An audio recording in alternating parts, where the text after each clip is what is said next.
Really, I focused on creating the app that I wanted to use that didn't exist yet. And I didn't really seek a lot of validation from outside, but I was doing what everyone else was doing. Everyone was driving for dollars. And so I just made the app that I wanted to help me with the problem I was having.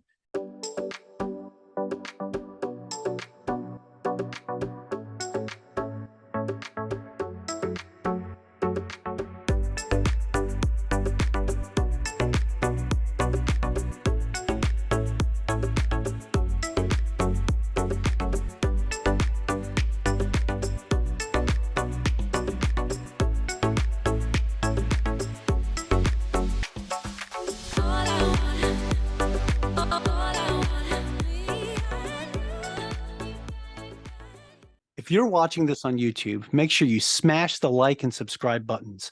If you're listening to our podcast, go leave us a 5-star review.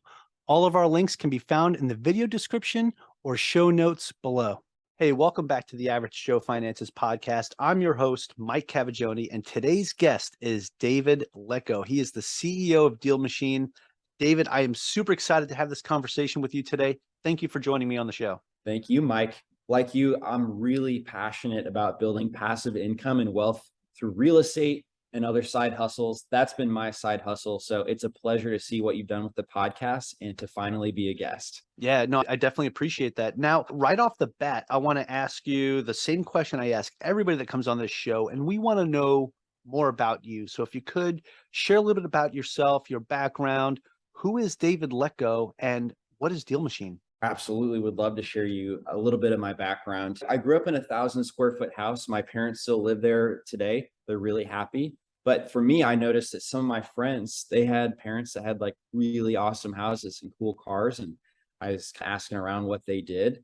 And that inspired me to read some business books because I felt like most of them were CEOs of companies or had started their own business. And I was curious at my street level motivation was to have it started with having a cool house and a cool car. So in high school, I was reading like the 4 Hour Work Week, picked up Rich Dad Poor Dad, had been primarily saving a lot of any money that I was making at my job at McDonald's and then later some college internships and trying to invest early in the stock market because I knew time was on my side. And then ended up switching gears when I worked for somebody who had 5 rentals. And he's like, for these rental properties, because you can control the income, unlike the stock market that goes up and down and you've got no control. And that made me feel really intrigued. And the stock market had gone up and down on me, right? I had a couple years that weren't great, had a couple other years that were good, but I didn't really have control over that. So I was very intrigued by this real estate investing. And I searched out to get my own rental property, did this thing called driving for dollars. And my stomach dropped, okay, when I realized I missed out on the perfect deal. And if you don't know what driving for dollars is, it means you look for a rundown looking house and you look up who owns it and you send them a letter that says, would you like an offer on your house? And you do that enough times, you'll probably find somebody that wants to sell their house. That's what I was doing. I felt like I missed out on this incredible deal because the address was stuck on a piece of paper in my passenger seat and I did not reach out to them at all. But 3 weeks later, I saw somebody else working on it and I looked up who bought the property. Somebody just bought it and it was for a price that I felt like I could have done. That could have been my deal. I could have made money on that and I just missed it. And that really motivated me to automate the process. So I made a little widget for my phone that would look up the address right when I was there. I could pin it on the map and send out a piece of mail for me right there. And so I just used that on my own phone to get my first rental property. And I just kept going after that. And I've just been so thankful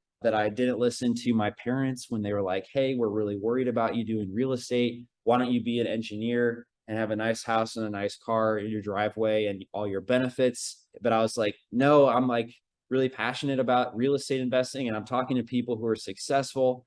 And I love you guys, but I'm going to keep doing it. So that finally I did do it and had some success. I actually treated my parents to like a couple trips, which felt amazing, right? That was like the best way that I could show them that it worked well.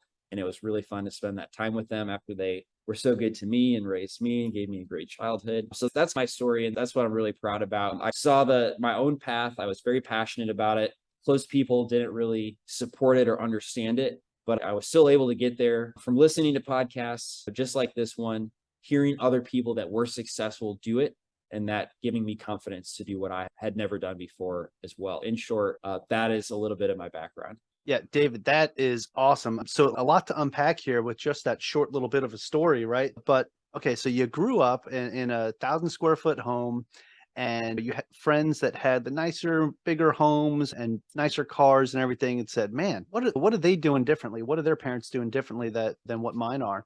And it Yeah. got you thinking a little bit different, right? So you started picking up some of those business books and checking that out. So I'm just recapping a little bit. Now, you started investing in the stock market, right? You understood that, hey, I got to start investing to make my dollars work for me instead of me working for them all the time. So you wanted Right. to employ your dollars. So you started doing that, but the stock market and the volatility there with it going up and down, you were like, something's got to give. I need something a little more stable, something that's going to give me a better return or a more stable return. We started looking at real estate. What I find fascinating is that one deal that you missed out on, right? Everybody's got one of those stories, but for you, it's a little frustrating because you're like, man, I wrote this down. And if you would have just grabbed that piece of paper instead of it falling between the seat or wherever it was, man, you could have had a really great deal right there to start off with. I can see where that motivation to create something different came up. And innovation happens when there's a problem, and you find a problem that a lot of people are facing when they're driving for dollars. And I'm glad you described what driving for dollars is, because I was going to ask you if you could. So I'm glad you did that. Now, you created this widget on your phone, right? So you're like, okay, I found this property. You're out there driving. You're like, okay, this one right here, this is the one. I want to check it out. And basically, you just go in there and pin it and you send them a letter. So, how did you go from this widget that you created that was more self serving for yourself so you can go out there and make your real estate deals? How did you turn that into the monster of what DealMachine is today? Thank you for calling it a monster. It's a friendly monster. A It's very one that friendly helps you monster. guys get monster deals. That's right. There you Yeah. go. Really, I focused on creating the app that I wanted to use that didn't exist yet. And I didn't really seek a lot of validation from outside, but I was doing what everyone else was doing. Everyone was driving for dollars. And so I just made the app that I wanted to help me with the problem I was having. And if nobody else used it, it wasn't a problem. I didn't even put it on the App Store. It was for me. And then some friends wanted to use it. That was the thing that made me put it on the App Store, because it was just easier to get it on their phone that way. And people just trickled in and started to use it. And then there were some YouTubers that started sharing about DealMachine, and we had a link where you could share it and you get like $5 of free direct mail credits. That helped other people share it as well. And so it grew into what it is today without me doing any marketing at all, which is, I'm not bragging. I'm actually saying that's pretty good skill that you should know if you have a company, is how to market, that we've had to learn later in our learning. But it was all just pure making a product that was working to solve the problem that I was wanting to solve, and being open when other people started wanting to use it and to help them out. Then start asking, what are the other things that you know about real estate investing that we can help you with?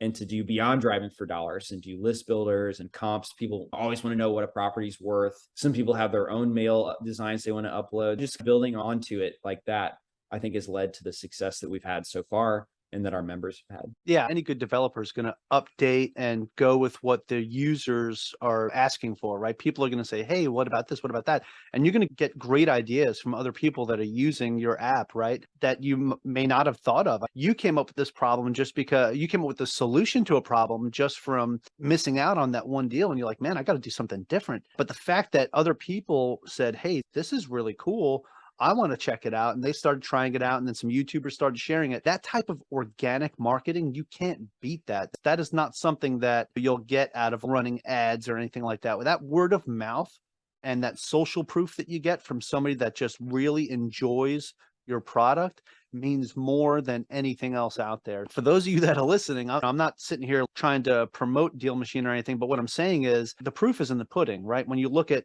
what it does and what it provides, it's more than just driving for dollars now. And that's awesome. Like creating these lists, getting property values and everything like that. That's a lot of work that you can cut out and save a lot of cost on. It's definitely awesome, David. As you have developed this app, and like I said, it's grown into the monster that it is today, what are some of the things that you've seen over time, I guess, that in the real estate market that's changed, that maybe you had to update the app or like change with it? Is there anything that you've really noticed, or as it's staying pretty strong with the basics that it's always had? Yeah, the basics are really critical. I think that any market shifts, what I'm thinking of is like what's happening right now, where a lot of people are predicting Yeah. we're going to have a recession.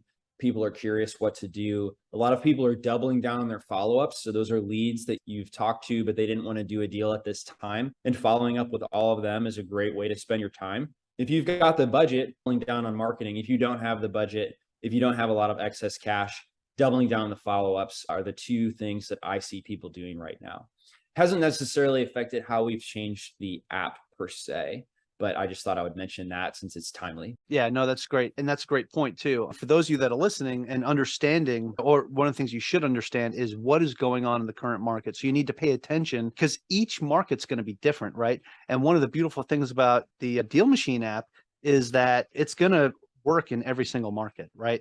It's just a matter of what you need to do as an investor, whether it's doubling down on your marketing, like he was talking about, or doubling down on your follow-ups. It's all market dependent. So I could tell you the market out here in Hawaii is a lot different than the market in Memphis. There's so many different factors that you need to factor in and make sure you're making an educated choice with what it is that you need to do on your next steps as you're trying to close on some of these deals. Absolutely awesome. David, is there anything you want to add to that? I guess one random thing that we did do is we did make things a little bit too complicated. We had some advanced users. This was like a year and a half ago. I thought it might be interesting. We had some advanced users, advanced investors that wanted very sophisticated mail sequencing options. And so we built that, but it actually confused people who were just picking up the app, just getting started in real estate investing.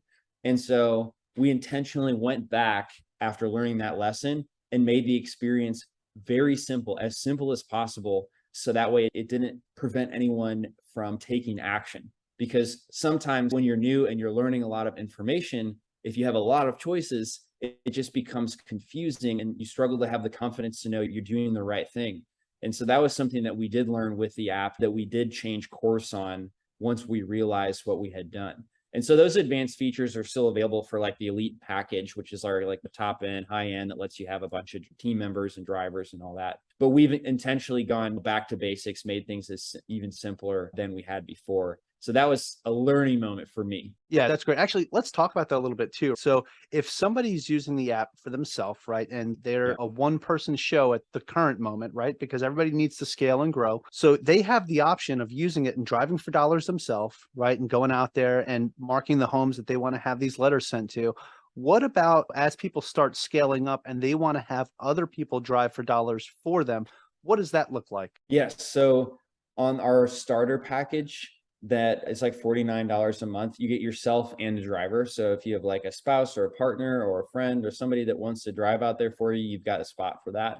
And then I think if you want to add a couple more, it's like the next level up, which is I think like $99. Okay, right on. There's options to scale up as your business scales, right? Yeah. Yeah. So for those folks that are all the way at the elite, they still have all those, I guess, more sophisticated options. Do they still have that mailing sequences and everything available in that package? Or is it something that's kind of went away? Oh yeah, you've definitely got the ability to send direct mail. You get 10 templates that are proven that we've used with the language we default that you get access to. Yeah, you just need to resend those and with a click of a button, right? You don't need to determine all the intricacies of what day of the week, what moon cycle, and what order stuff is sent out because they all work. You just need to send one on repeat every 21 days. So that's like one example of how we've made the experience a lot more simple and reduce the decisions that you have to make that don't really matter when you're starting out. What matters is adding properties and sending mail. That's it. Nothing else matters at all. Talking to people, whatever you got to do to talk to Awesome. people. Awesome. All right. So let's say somebody's sending out these mailers and they get a Yes. response. Is there a Yeah. way to track that in the app, like a CRM system? Yeah. There's a place where you can also put notes. You can see every time a piece of mail is sent. When you get a call back, you can put a note, you can change the status of the property, it'll call back. The thing that's really cool that happens automatically is with DealMachine is if you send a piece of mail, all of our postcards are actually barcode scanned. Every time they get delivered, you get a push notification.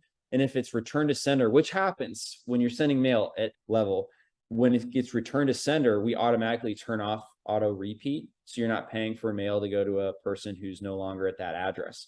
And that's something that's automated, which is a unique thing because a lot of times you would have to do that manually and it just gets forgotten. No, that's fantastic, especially with it being automated. I love automation. It's like the eighth wonder of the world, if you ask me, or ninth, right? Because the eighth wonder of the world is compound interest. So it's the ninth wonder of the world. Automation is amazing. I like to set things up and let it run itself, and then I don't have to worry about it. Do that with a lot of the stuff that I use in my CRM systems, sequences that will go out, and I don't have to worry about it once I set it up. Absolutely awesome. Now, okay, you can update, you could put notes if you got called back, everything that's in there. What happens when you get a property under contract and you go to close the deal? Is there anything else special that DealMachine provides? When you get the property under contract and you close the deal, there is an option so you can actually market the property. If you're wholesaling, which means you get the property under contract and then you want to sell it to an investor before it's time to close and take the assignment fee, you want to market your property. And so if you put the status of signed, then it'll open up a free public web that you can put all the photos of the property on. You can launch that through the app. You can use our default description that we populate for you, or you can customize it. And then you can email that to anybody or text it to anybody and use that as like a way to market the property that you've got under contract to somebody who wants to buy it from you. So that's a pretty useful tool that maybe a lot of people don't know about, and I would highly suggest using. Yeah, that's awesome. I wanted to ask that for that reason because, like, DealMachine is like that one-stop shop for those of you that want to wholesale or flip. It's just fantastic. Or even just go out and find great deals to create that passive cash flow by finding rental properties. David, this has been absolutely awesome, man. And I think I learned a little more about DealMachine just in this conversation with you. I'd like to transition this into something that I call the final round, where I'm going to Cool. ask you the same 4 questions that I ask everybody that comes on the show. They're All right. hard-hitting questions. 3 of them are will be how David is with being under pressure or being put in a tough situation. And then the last one's an opinionated question. So if you're ready to go, we'll get that party started. Let's get that party started. All right, let's do it. All right, David. So the first question of the final round is, what's the biggest mistake you've ever made in real estate? The biggest mistake that I've ever made in real estate is the very first deal I did was $4,782. It was a very small house, 600 square feet. And I had to do a renovation, but I didn't have cash to do the renovation. So I applied for 4 no interest credit cards and I did the renovation. It was like $65,000, max them all out. What I forgot was that's really going to affect my credit when you maximize your credit cards for a year. And it falls off once you pay it off. So I got through it. It wasn't a huge deal.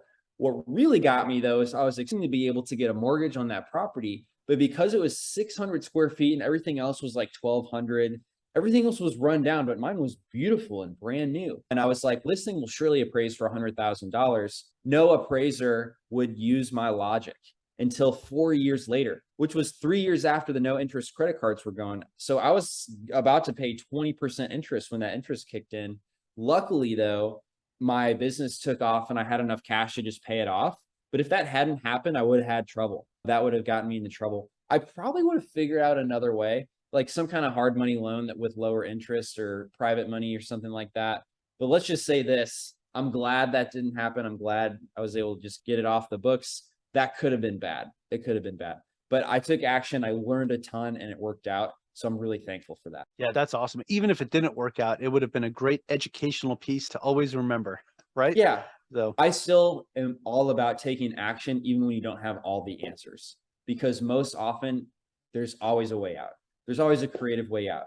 You just have to find it. And when you're under pressure, you typically find it better. yeah, a lot of people perform much better I wouldn't say perform much better under pressure, but when you're being forced to figure it out, you figure it out. Totally. Awesome. Okay, so the next question kind of ties into this, but what is something that you've learned that you wish you knew when you first got started? Something that I wish I knew when I first got started that I know now is I wasted a lot of time doing and talking about real estate investing while also driving for dollars and finding a couple properties here and there. So I think after 3 months, I had 40 properties and I was feeling down on myself because I hadn't gotten any results yet.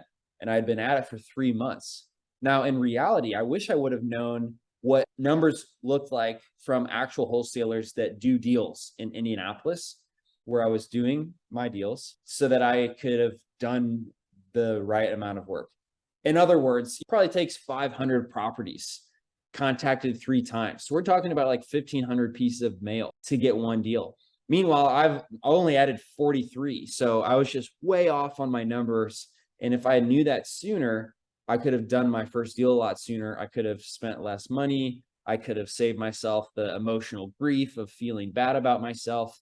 And also like just would have made money faster, which is always good. Yeah, making it faster is always good, but it's also the lessons that you learn on the path to doing that are Yeah. invaluable as well. Yes. Yeah, you may have spent a little more money to do it, but you were just paying for an education, right? That's awesome. Yeah, I was. Okay, the next question again also ties into this, but what are some tips and tricks that you would recommend to someone that is just getting started today? Tips and tricks that I would recommend for somebody who's just getting started today is if you've got a low budget, go drive for dollars, go find the best leads that you possibly can. And of course, use DealMachine to make it easier for you and to send direct mail so you don't forget to follow up. If you've got a budget, I would say you can get results faster, spending less of your time by building a list. You can build a list, foreclosures, pre-foreclosures, utility shutoff lists, 40-year-old houses that haven't been updated yet. You'll send more mail, you'll spend more money to reach out to those property owners, but you can do it right away without having to look for all the rundown houses. So you spend more money or you spend more time, and that's how I would decide what to do. And I would pick one of those things and I would go all in on it. If you dedicate 15 hours a week, whether it is finding those properties or doing cold calling to one of those lists, there's no way you're not going to do $100,000 of revenue in a year. If you actually dedicate 15 hours a week to revenue generating activities, it's a foolproof business model. So you're going to be able to do it. It's just about your commitment, knowing the numbers and focusing on what you need to do. Yeah, David, I love that. That is huge. It's about that time commitment, right? And one of the things that you also said there that I want to touch on, I think is fantastic. It's going to be the time that you're spending or the money that you're spending. So you need to figure out what your cost per dollar is and figure out what's going to be more beneficial. You taking the time to go out there and do it yourself, or spending a little bit more to have those lists and everything provided for you. So that way you're saving that time. And I think a lot of people will find that saving the time winds up being more valuable. Just being able to spend that a little bit more money up front will be more valuable to them. But a lot of times it takes them spending that time to realize that. I know for me, it was the same thing. It took a long time for me to realize I need to start outsourcing certain things. So that's definitely huge. I appreciate that answer. Okay, the final question of the final round, and this is an opinion-based question, but do you have a favorite business, investing, or real estate related book or podcast, or both? What was most impactful for me, even to this day, is a book I read before I started any of my real estate business or software company. And that was Profit First. So I was just a nerd reading about business books. And it's been so helpful because from the very beginning, if I make $10,000, a lot of people see that and they're like, oh, I'm rich. And then if it's like a flip or something, they like pay the last of the contractors and they're like, well, now I have $2,000 left. Holy shit, now I'm poor. And so to avoid doing that, there's a book called Profit First. There's even a version of it for real estate investing. Is to check that out. It's really helpful to be able to take 30% of every dollar and put it into a special account that is designated for profit. Take another percentage and put that into an account that's prepared to pay your taxes at the end of the year. And then the rest of it is what you operate your business off of. And the book just lays out how much you should save for each one of those. So it takes the guesswork out of it from the beginning. And you don't burn out because you have no cash yourself and your lifestyle goes to crap. And it also provides stability for your business. But most importantly, it provides stability for you, which is the whole point why you have a business, is so that you can have stability, you can have a better life, you can have that passive income, move to Hawaii and surf every day and just podcast and have a blast. You've got to take care of yourself in order to be consistent over the long term. And that book, I'm so thankful I read it when I read it. It's been something that I'm so thankful for and how I still operate the business today. Yeah, David, that's awesome. I was going to ask you too, since you had mentioned Profit First, if you had also read the Profit First Real Estate as well by David Richter. So I guess you have, because you also mentioned that. So that's awesome, man. It's on my reading list. I haven't actually read the next Okay. one for real estate investing, but I'm excited to see what his take on it is. Yeah, it's great. Because I love the first one. He has a podcast as well. Go check that out. He does. Yeah. All right, man. Hey, I appreciate that. Now, that is it for the final round, David, but I do have one more question for you. And this is probably the most important question of all, because we were sitting here having a conversation, talking about your story, how DealMachine was born, and how it's grown into what it is today. And there's people listening right now that are like, man, I think I really want to start using a product like this, or I want to know more about David and what he's doing with DealMachine. So if you could, please share with us, where can people find more information about you and DealMachine? Give a website. We already know what the website is, but can you share your Right. website and also any social media platforms people could follow you on? Thank you so much. Yeah, DealMachine.com or Instagram, D Lecko is my Instagram. So would love to connect with you guys there. I love meeting new people. Mike, I've got a question for you though, if we have Yeah, what's time. up? First of all, have you always lived in Hawaii? Because that's like a No. dream destination for somebody No, to I live. lived Talk here about for that. about 4.5 years. Got it. And were you financially independent before you made that move? Nope. Oh, Nope. really? I came here thanks to the Navy. So I retired Okay. from the Navy here. Well, thanks for your And service. thank you. Appreciate it. And now I'm staying. So Love it. And are you financially independent now? technically, yes, I do Got have it. enough passive income that covers all my expenses. So Yeah. the fire part, I'm wearing a shirt right now that says fire, right? So it says financial Yeah. independence, retire early. I always say I just focus on the FI part. The retire early thing is not for me. I'm probably going to go until the wheels fall off because I just love what I'm doing. So right now I'm just full time in real estate and podcasting. I get to do the things that I enjoy instead of working quote unquote for the man. So to I me, totally get it. that's what it's all about. Yeah, the joy of building something is actually fun, and it's something I enjoy too. I'm right there with you. Awesome. Did you realize when you hit your financial independence, or did it just happen and then you're like, oh, I guess I'm here now? Oh no, I knew. I said, okay, as soon as I retire from the Navy, between my pension and my real estate investments, I am covered. I've got everything I need. And then last question, did you change anything about your lifestyle once you realized you had been there? You had achieved that. I grew a beard. I, Nobody cares. Yeah. yeah, no, I grew a beard, and because I don't have anybody making me shave anymore. And I would say nothing really changed for me, like when it comes to my drive and my motivation to do what I do. However, I now do things on my own terms, if that makes sense, versus trying to squeeze things in whenever I can. Now I get to time block my entire life, which is great. I don't have to be forced into anything. That's for me, it's the independence. It's the actual freedom that I have now that means more than anything else. Got it. I love it. Thank you so much, Mike, for having me on. Any Yeah. other segments of the show before we sign off? No, David, this was a blast. So again, I want to say thank you so much for coming on the show. This was a fantastic interview. I really enjoyed it. And right now I'd like to speak to my listeners and say thank you so much for joining me and our special guest, David Lecko, on the Average Joe Finances podcast. Make sure you go leave us a 5-star review and tell us what you liked about this specific episode with David. Aloha from Hawaii and have a great rest of your day. Mahalo. All right. Thank you for making it to the end of this episode. Greatly appreciate you being here with me today on the Average Joe Finances podcast. If you haven't done so yet, make this the episode that you go leave us a 5-star rating or subscribe to our YouTube channel. The Average Joe Finances podcast is for informational and entertainment purposes only. Have an outstanding day.